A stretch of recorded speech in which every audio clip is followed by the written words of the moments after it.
Prima di tutto un amico, una persona da cui ho imparato molto,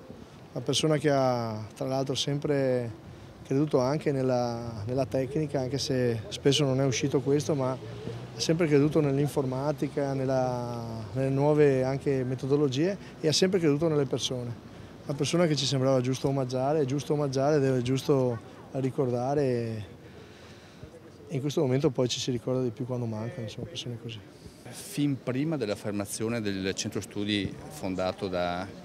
Bortolussi, la piccola e media impresa non aveva voce, non riusciva a portare elementi e numeri per far pesare anche l'importanza di questo fattore economico produttivo in Veneto. Quindi Bortolussi ha dato voce alle piccole e medie imprese e ha saputo anche in ambito nazionale portare delle istanze che prima erano assolutamente dimenticate, quindi a lui un grande merito e speriamo di poter continuare con qualcuno che prenda questo testimone per continuare il lavoro iniziato e fatto da Giuseppe Bortolussi. Un veneto, che amava il Veneto, che amava le imprese, che amava il mondo delle partite IVA, una persona che voglio ricordare quindi non tanto come un politico, perché secondo me